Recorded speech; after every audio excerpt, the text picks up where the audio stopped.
खुतबह जुमातुल मुबारक के लिए चंद कलिमात खैर 29वें सिपारा में से मैंने आपके सामने तिलावत करने का शर्फ हासिल किया है।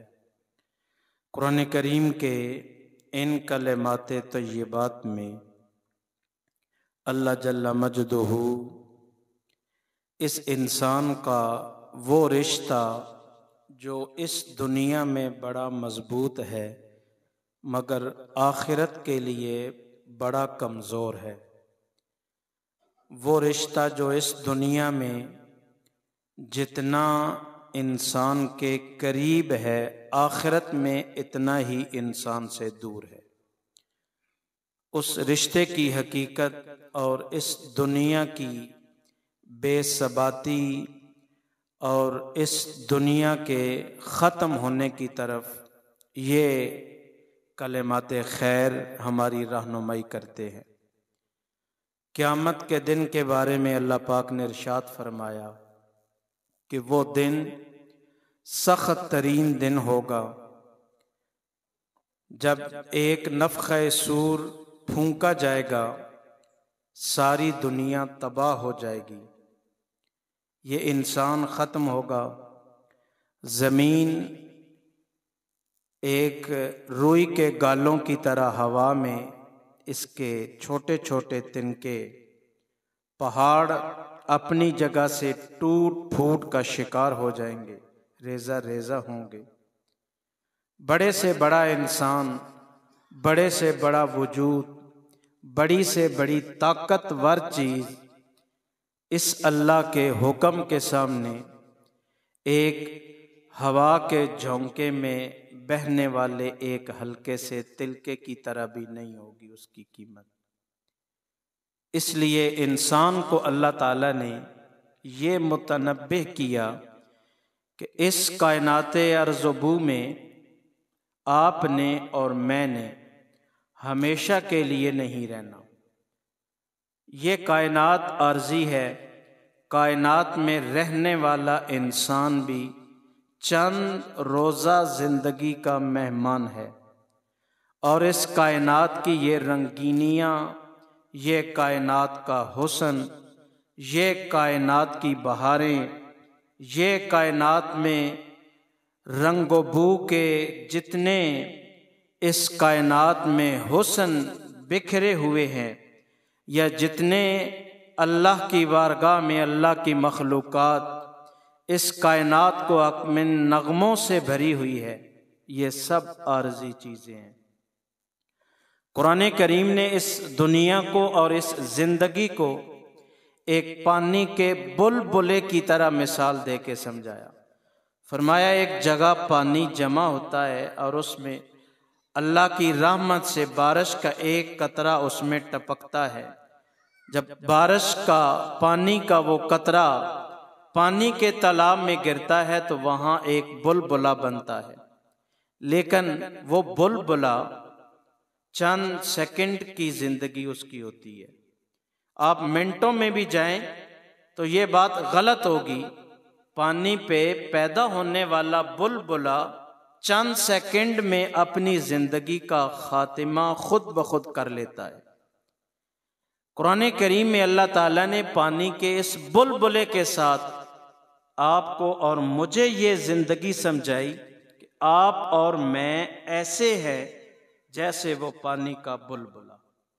पानी का बुलबुला अभी पैदा हुआ, आपके देखते ही देखते चंद सेकंडों में वो खत्म हो गया, ना उसका नाम बाकी, ना उसका निशान बाकी, ना उसकी जिंदगी बाकी, ना उसका वजूद बाकी।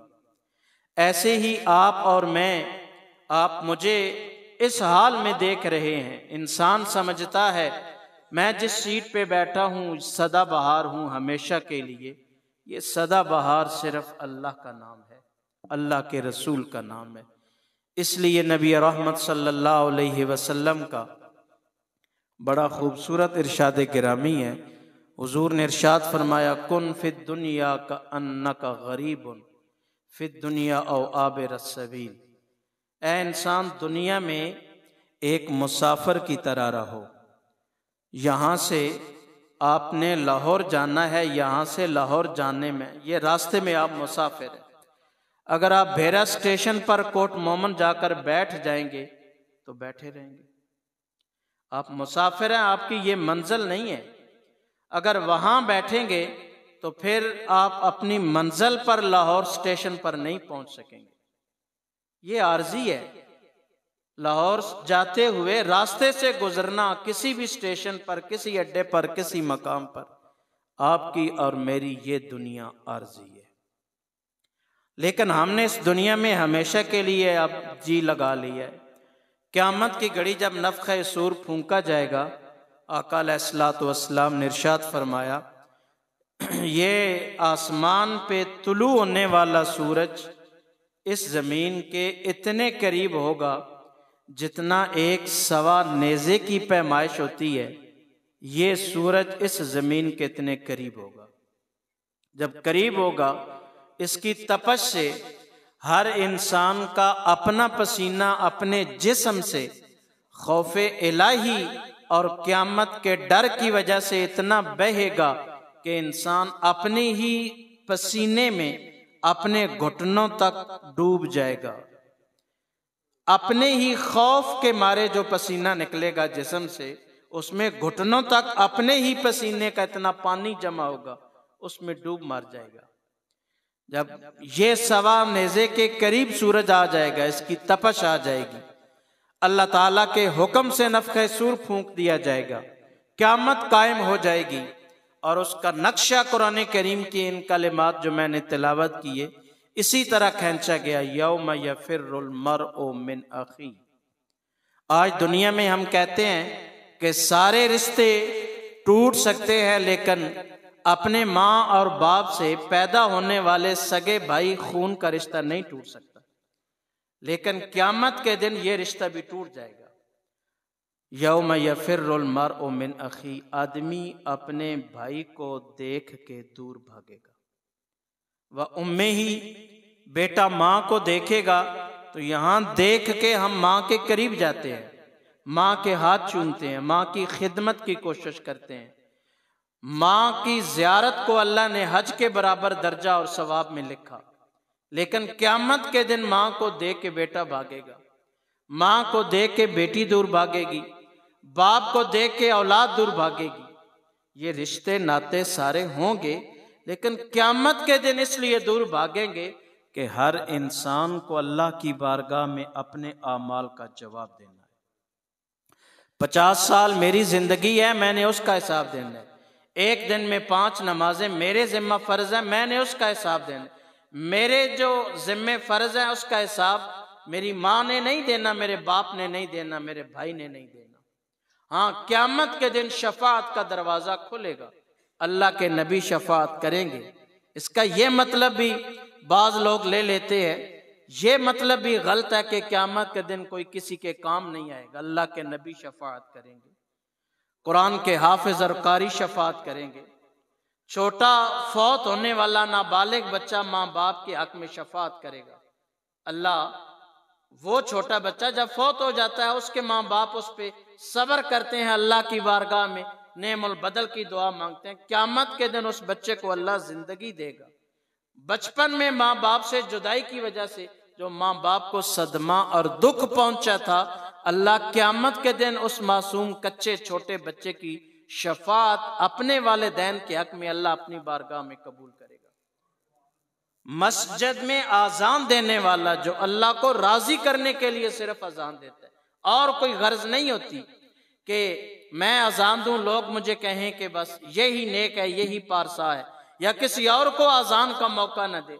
सिर्फ अल्लाह की रजा के लिए, ये समझ के सवाब की नीयत से मुअज्जिन, मेरे आका ने इरशाद फरमाया, क़यामत के दिन जब लोगों को नफ़ख़े सूर के बाद फिर यौम बास खड़ा किया जाएगा, लोगों से हिसाब लिया जाएगा, तो वो मुअज्जिन जो अल्लाह के घर में आजान देता है, उसकी गर्दन सबसे ऊंची होगी।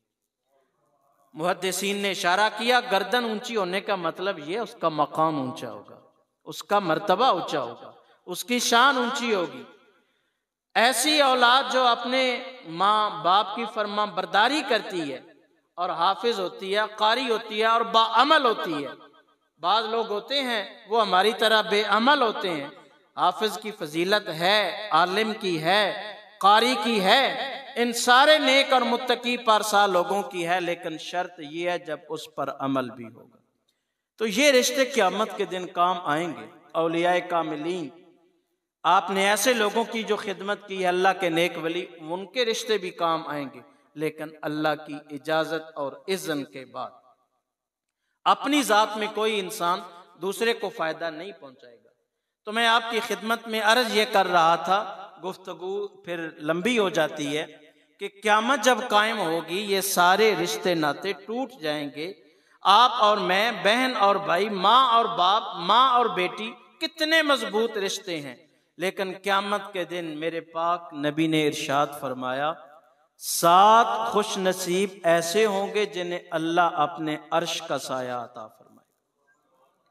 अल्लाह के अर्श के साए का मतलब ये है, आप यूं समझ लें, बाहर धूप में आपने कोई प्रोग्राम किया और धूप की शिद्दत बर्दाश्त नहीं होती, आप अपने मेहमानों के लिए आज कनात लगा लेते हैं, तंबू का सहारा लेते हैं, बरामदे का, हाल का सहारा लेते हैं, फिर उसके साया और उसकी पनाह में बैठने वाले आपके मेहमान बैठ जाते हैं।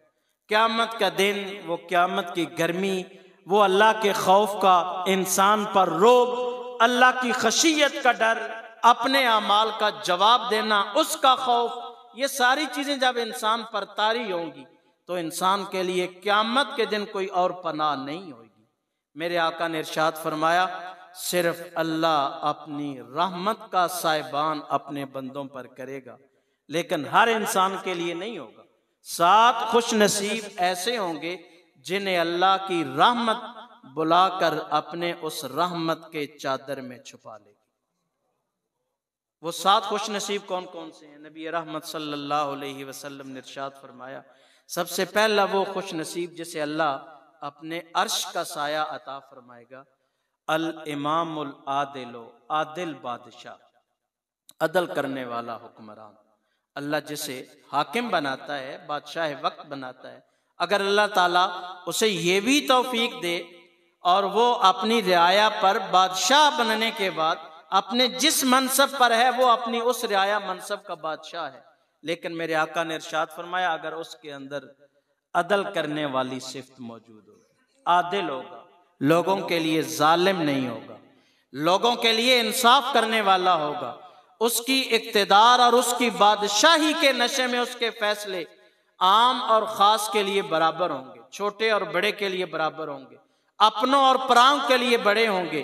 तो मेरे आका ने इरशाद फरमाया, आदिल हुक्मरान, आदिल बादशाह, क़यामत के दिन जब अल्लाह की रहमत के अलावा कोई और साया नहीं होगा, अल्लाह उसे अपने अर्श के नीचे बुलाकर जगह अता फरमाएगा। और जब अल्लाह के अर्श में उसे जगह मिलेगी, पनाह मिलेगी, लोग देखेंगे तो लोग रश्क करेंगे, ये कौन है ऐसा खुश नसीब।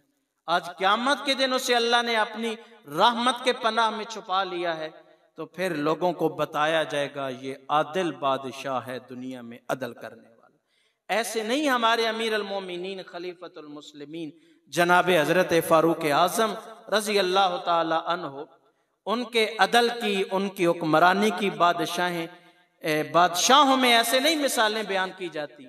हजरत इमाम उमर अमीर अल मोमिनीन ने दुनिया को अदल से भर दिया, यहाँ तक कि यूरोप की गैर मुस्लिम लोगों की कितनी ऐसी तारीख में अकवाल मैंने पढ़े हैं कि उन्होंने हजरत उमर की अदालत और हजरत उमर की हुकूमत की मिसालें दी। हमारे मुल्कों में जहाँ मैं होता हूँ, करीब एक स्वीडन मुल्क है, वहाँ एक बहुत बड़ी लाइब्रेरी है, पब्लिक लाइब्रेरी। दुनिया के मुख्तलिफ मुल्कों में लोग वहाँ स्टूडेंट्स स्टडी वीजे पे जाते हैं, उनके लिए उन्होंने बड़ी लाइब्रेरी बनाई जहाँ दुनिया के हर मजहब, हर कौम, हर जबान की किताबें मौजूद हैं। जब उस जगह पर मुझे जाने का मौका मिला, मेरे उस्ताद गिरामी मर्तबत क़िबला कुरैशी साहब पीर मोहम्मद अनवर कुरैशी साहब 3 साल पहले तशरीफ ले गए। जाहिर है जब यहाँ से बंदा पाकिस्तान से वहाँ जाता है तो वहाँ हम जो रहते हैं, हमारी ख्वाहिश होती है इनको मुख्तलिफ जगह दिखाई जाए, विजिट कराया जाए, सैर कराई जाए। तो वहाँ मुझे जानने का मौका मिला, हमारे पीर साहब ने भी वो लाइब्रेरी देखी।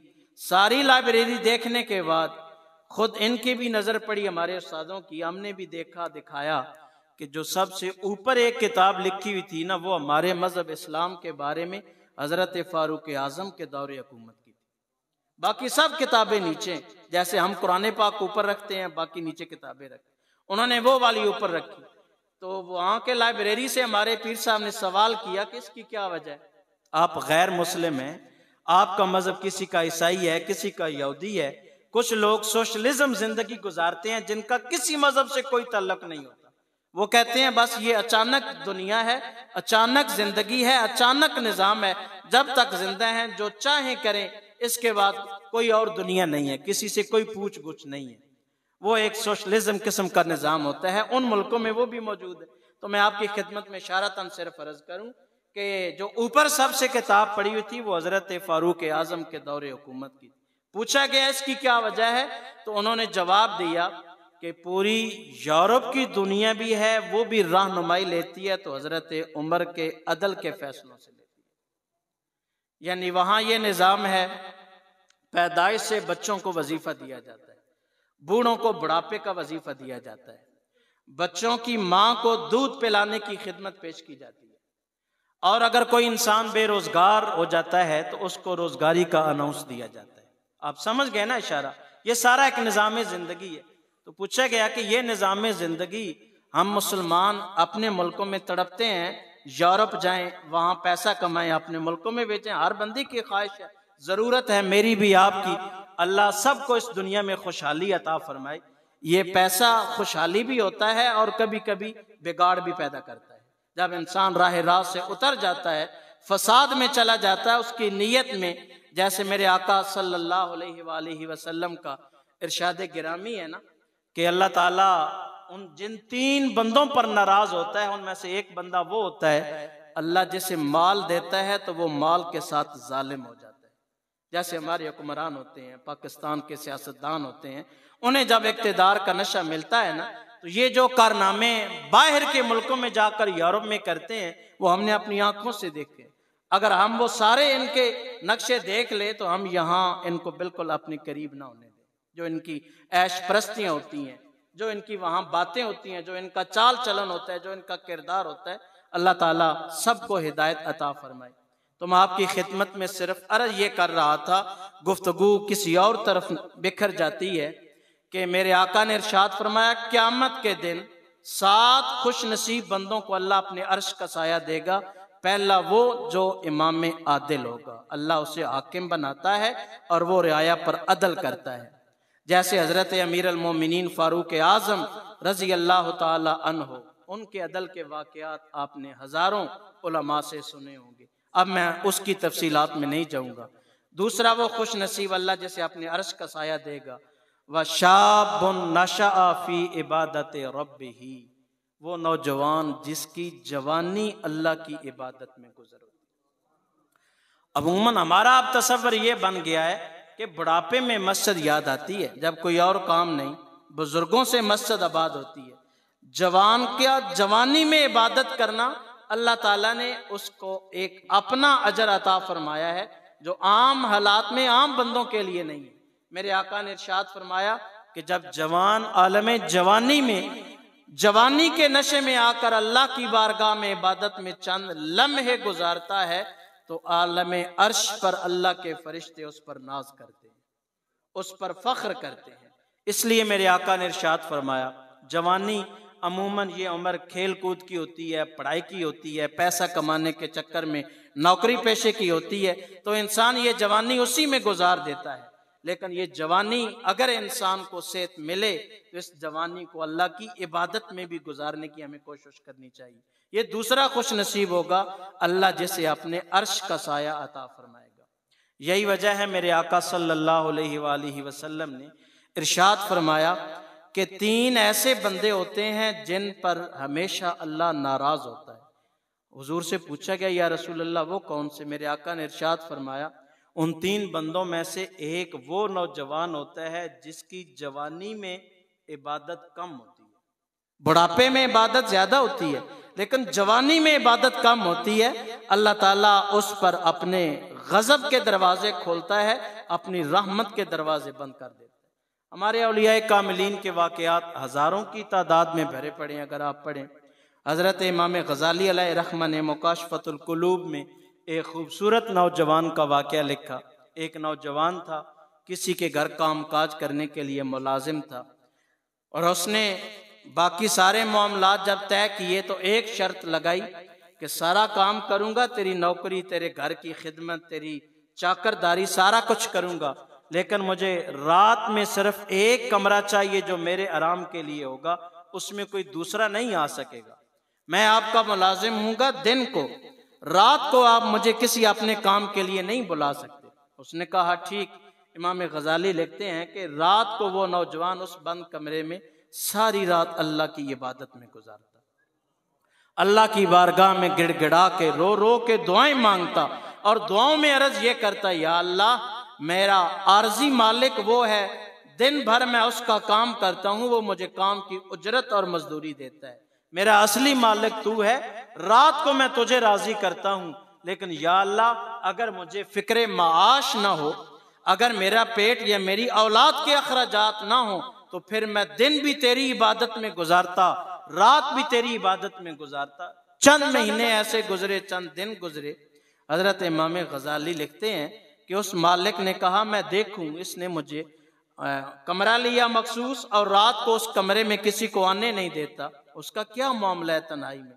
जब रात को वो देखा तो उस मालिक ने कि वो नौजवान सर सजदे में है, और उसके सजदे वाली जगह से लेकर आसमान तक अल्लाह की बारगाह से एक नूर की शुआ चमक रही है। उस मालिक गया, उसने अपनी ज़ौजा को उठाया और कहा, हमारे घर में तो ये कहां से अल्लाह का नूर आया, अल्लाह की रहमत आई। तो वो जब देखा, उस नौजवान ने सजदे से सर उठाया, अल्लाह की बारगाह में दुआ मांगी कि या अल्लाह, अब मुझे जिंदगी नहीं चाहिए, मुझे मौत दे दे। पूछा उस मालिक ने, इसकी क्या वजह है? उस नौजवान ने कहा, ये आलम तन्हाई में इबादत मेरा और मेरे अल्लाह का राज था, आज उस राज से पर्दा उठ गया, अब मैं जिंदा नहीं रहना चाहता। तो ये मैं आपकी खिदमत में अर्ज उस हदीस की रोशनी में कर रहा हूं कि मेरे आका ने इरशाद फरमाया, दूसरा वो खुश नसीब नौजवान जिसकी जवानी अल्लाह की इबादत में गुजरती है, उसे क़यामत के दिन अल्लाह अपने अर्श का साया अता फरमा देता है। और तीसरा वो नौजवान व क़ल्बुहु मुअल्लकुन फिल मसाजिद, जिसका दिल मस्जिद के साथ लगा रहता है। दिल मस्जिद के साथ लगा रहने का मतलब नमाज के लिए मस्जिद में आता है, मस्जिद की सफाई के लिए मस्जिद में आता है, मस्जिद की तामीर हो रही है, काम में दिलचस्पी लेता है। अगर उसे अल्लाह ने सेहत दी तो जानी तौर पर आकर मस्जिद की खिदमत करता है। अगर अल्लाह ने उसे माल दिया तो माली तौर पर आकर मस्जिद की आबादी का वो हिस्सेदार बनता है। तो तीसरा वो खुश नसीब जिसका दिल मस्जिद की मोहब्बत से आबाद रहे, जब क़यामत का दिन आएगा तो अल्लाह ताला उसे अपने अर्श का साया अता फरमाएगा। तो हाज़रीन मोहतरम, मैं आपकी खिदमत में ये अर्ज कर रहा था कि कुरान करीम ने यह नक्शा खींचा, क़यामत के दिन ये हमारे रिश्ते ख़त्म हो जाएंगे। आज आप मुझसे प्यार करते हैं, मैं आपसे, औलाद अपने वालिदैन से, वालिदैन अपनी औलाद से, ये सारी बातें दुनिया तक हैं। क़यामत के दिन ये चीज़ें नहीं होंगी। हाँ, क़यामत के दिन क्या होगा? अगर हमारे अंदर ये आदात पैदा हो जाए, ये वस्फ पैदा हो जाए, अगर अल्लाह हमें किसी जगह ऐसा मनसब दे तो हम अपनी नीचे वाली कौम में अदल करें, इंसाफ करें, हम इंसाफ के तकाज़ों का ख्याल रखें। अगर अल्लाह हमें जवानी दे तो जवानी में अल्लाह की इबादत करें। अगर अल्लाह हमें माल दे या सेहत दे, हम उसको अल्लाह के घर की तामीर के लिए और तौसीक़ के लिए खर्च करें। इसलिए करीम आका सल्लल्लाहु अलैहि वसल्लम ने इरशाद फरमाया कि 3 खुश नसीब ऐसे बंदे हैं जिन्हें देख कर अल्लाह मुस्कुराता है, और 3 ऐसे बदबख्त बंदे हैं जिन्हें देख कर अल्लाह नाराज होता है। मेरे आका से पूछा गया, या रसूल अल्लाह, वो 3 कौन से खुश नसीब बंदे हैं अल्लाह जिन्हें देख के खुश होता है, मुस्कुराता है? मेरे आका ने इरशाद फरमाया, उनमें से पहला वो बंदा कि जैसे ये मजमा लगा है, एक कोई मिस्कीन बंदा आता है और चुपके से वो अपनी ज़रूरत पेश करता है, मांगता है, और चुपके से एक बंदा उठ के उसकी ज़रूरत पूरी करता है, और किसी को ये राज बताता नहीं है, उसके इस अमल को देखकर अल्लाह मुस्कुराता है, अल्लाह ताला खुश होता है। यानी हम किसी के साथ नेकी करते हैं ना, कोई मिस्कीन आए हम उसकी खिदमत करते हैं, यतीम आए उसको ज़कात के पैसे देते हैं, और हम क्या कर सकते हैं, लेकिन उसमें भी हम 100 हीले बाने करते हैं, देकर फिर बड़े एहसान जताते हैं, कभी कभी हम उस पैसे की नुमाइश करते हैं। इस्लाम इन चीजों को पसंद नहीं करता। अल्लाह के लिए किसी की हाजत पूरी करें, अल्लाह माल दे तो अल्लाह के लिए किसी की जरूरत पूरी करें, किसी मिस्कीन और बेवा के सर पे हाथ रखें। मैंने शायद एक बार पहले भी अर्ज किया था, मेरे आका ने इरशाद फरमाया, जो बंदा बंदा होकर किसी मुसलमान भाई की जरूरत पूरी करता है, अल्लाह क़यामत के दिन अपने बंदे की हाजत को पूरा करता है। खिदमत करो खामोशी से, चुपके से, नुमाइश न करो, जैसे ये हमारे बड़े लोग करते हैं। अब मैं उस तरफ वजात में नहीं जाऊंगा कि 10 रुपया दे के 1000 की पब्लिसिटी हो जाती है, मशहूरियाँ हो जाती हैं, फलां फलां रिफाई इदारे हैं, लोगों की इज्जत के साथ खेलते हैं। ये चीज़ें मैं वहाँ भी बड़ी बयान करता हूँ और उसके बड़े फ़ायदे हासिल होते हैं। अब बड़े बड़े ऐसे अल्लाह वाले अल्लाह के बंदे हैं। मैं आपकी खिदमत में एक बात अर्ज करूं, हमारे मदरसे में जब से हम पढ़ते हैं पिंड दादन खान फरियाई कैंप लगता है। एक फरियाई कैंप में आजकल तकरीबन 30 से 40 लाख रुपया खर्च आता है। वो बेगम ख्वाजा अब्दुल रऊफ हैं, बेशक पिंड दादन खान से हैं, लाहौर में रहते हैं, कराची में उनके चमड़े की फैक्ट्री है, लेकिन वो इतनी बड़ी रकम हर साल देते हैं, लेकिन आज तक उन्होंने ये राज किसी को बताया नहीं। अब वो दुनिया से चले गए हैं, फौत हो गए हैं। शरी मसला है, फौत होने के बाद किसी की खूबी इसलिए बताना कि लोग उससे अच्छा सबक हासिल करें, वो उसकी इजाजत है, लेकिन जब तक वो जिंदा थे, एक मरतबा फरियाई कैंप में हमारे दर्स में आए और उन्होंने ये बात भी किसी को नहीं बताई, सिर्फ आंखों में देखा कि जो ये काम जारी है वो काम कैसे हो रहा है, हमारा पैसा सही इस्तेमाल हो रहा है या गलत इस्तेमाल हो रहा है। ऐसे भी अल्लाह के बंदे हैं जिनसे हमारा ये निज़ाम जिंदगी चल रहा है, कायम है, और बड़ी बड़ी ऐसी मिसालें आपको दी जा सकती हैं। तो मेरे आका ने इरशाद फरमाया कि अल्लाह ताला उस बंदे को देख के खुश होता है जो किसी दूसरे भाई की जरूरत को पूरा करता है। दूसरा वो जो रातों की तन्हाई में कभी कभी जाग कर अल्लाह की बारगाह में दुआ मांगता है। वालिदैन औलाद के लिए दुआ किया करें। वालिदैन की औलाद के हक में जो दुआ रात के वक्त अल्लाह कबूल करता है, वो अल्लाह किसी और की दुआ कबूल नहीं करता। इसलिए ये वालिदैन की दुआओं से निज़ाम जिंदगी औलाद का चलता है। बाज नौजवान, बाज हमारा मुआशरा, बाज हमारे कल्चर के ये सिस्टम हमें वालिदैन से दूर करते हैं, इन रिश्तों से दूर करते हैं। शादी के बाद अपनी बेगमात के अपने अपने मुतालबात और जरूरियात, हम वालिदैन से दूर हो जाते हैं। ये बहुत हमारी बदबख्ती है, बदनसीबी है। वालिदैन की दुआओं से, एक बुजुर्ग का मैंने कौल पढ़ा है कि जो इंसान इशा की नमाज में और फजर की नमाज में वालिदैन के गुनाहों की बख्शिश की दुआ करे ना, अभी वालिदैन जिंदा है या फौत हो चुके हैं, लेकिन हर नमाज के बाद वालिदैन की बख्शिश की सिर्फ दुआ करे कि या अल्लाह मेरे वालिदैन के गुनाह माफ फरमा दे। उन बुजुर्गों ने फरमाया अल्लाह उस बंदे पर रिज़्क़ के ऐसे दरवाजे खोल देता है कि क़यामत आ जाती है, खाने वाले खत्म हो जाते हैं, उस बंदे पर अल्लाह के रिज़्क़ के दरवाजे बंद नहीं होते।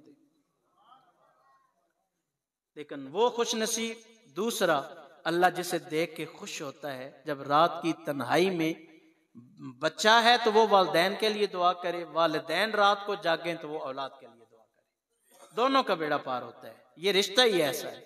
तीसरा, मेरे आका ने इरशाद फरमाया कि तीसरा वो खुश नसीब जिसे देख कर अल्लाह खुश होता है, जिसे देख कर अल्लाह ताला मुस्कराता है, कि वो जब किसी की जरूरत पूरी करता है तो फिर उसको अल्लाह ताला की रजा पर छोड़ देता है, फिर उससे मुतालबा नहीं करता, उस पर एहसान नहीं जतलाता।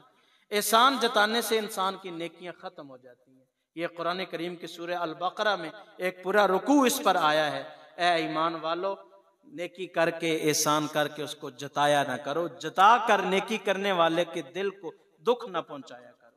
तो ये सादा सादा हमारी बातें होती हैं, गुफ्तगू होती है। आप और मैं कोशिश करें इनसे कुछ हासिल करें। अल्लाह ताला मेरी और आपकी हाज़िरी को कबूल करे, कबूल करते हुए जो इसमें खैर की चीज़ें हम सबको उस पर अमल की तौफीक दे।